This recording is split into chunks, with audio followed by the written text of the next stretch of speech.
Hi, MK Davis here. What I have for you today is some footage that was taken nearly at dark, either in the morning or late in the evening.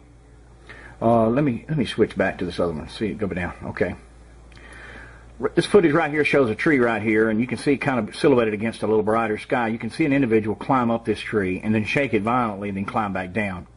Now, I have the advantage of also having additional footage that was taken at a different time from the exact same spot.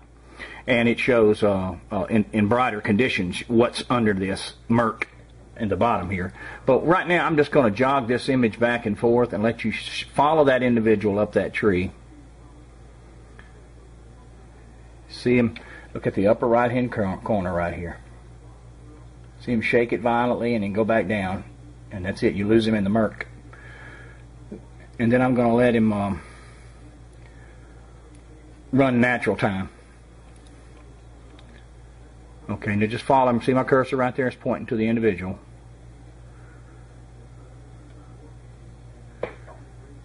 He goes up the tree. And he begins to shake it violently. Now this is silent, but I do have audibles with this as well. And he transfers to another limb and shakes it even more violently. And then climbs back down.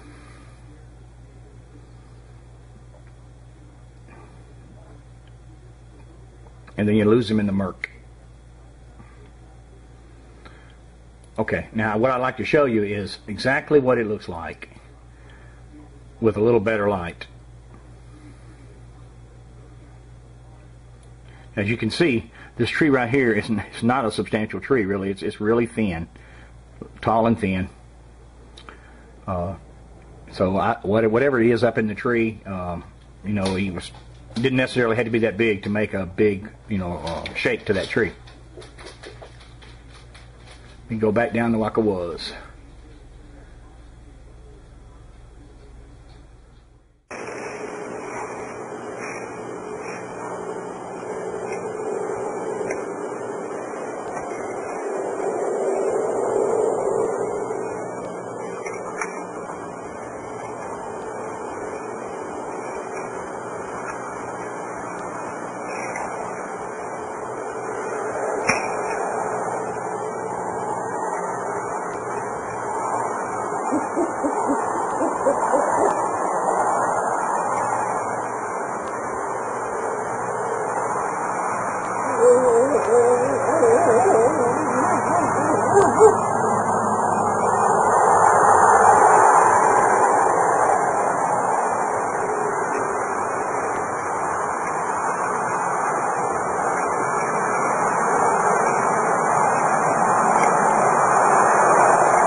Now here's that same video in ultra high contrast, black and white.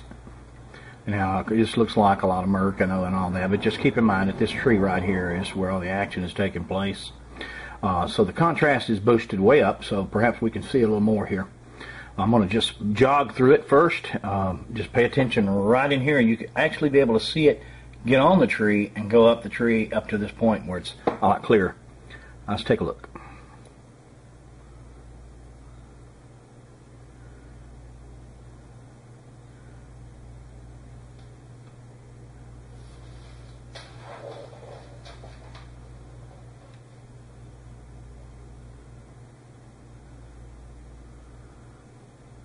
Alright, let's go through it in natural time. Let me start it here.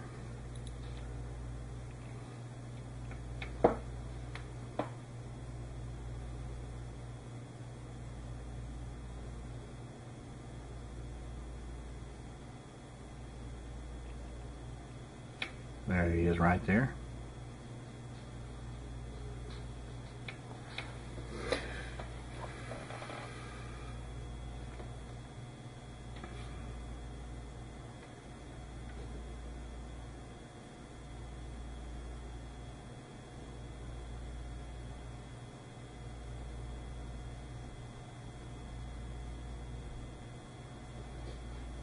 See how he's violently shaking the tree right there?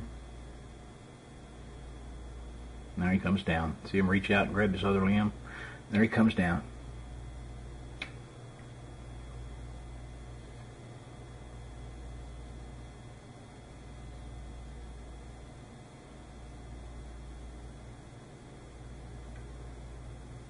Now let's take a look at this right here. Just look at this area right here, and you'll see that he doesn't go all the way back down to the ground. He leaps off from about 3 to 4 feet up, and you can actually see him, go down through the air.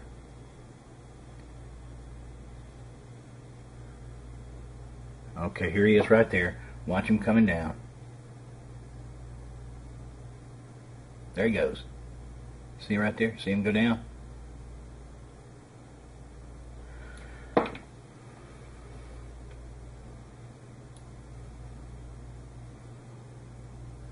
There he goes back up the tree, shaking the tree. See him violently shaking the tree. See him go down, move up and down. Watch him just move across from limb to limb. He's got little thin, spindly legs, but a big, chunky little body.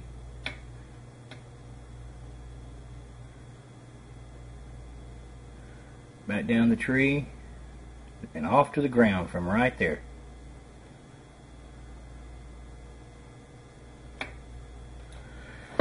So there you have it. Bigfoot in a tree, if that is a Bigfoot. I tell you, it's not very big, and you can go back to those other more daylight type of situations. Let me just get rid of this one right here. Just take a look. You see that right there? You see that's the tree right there, and you can see it all the way to the ground. It's just not a very big tree. So he jumps from about right here to the ground and takes off to the right. So we're looking at something not that big, maybe 3.5 feet tall, something like that.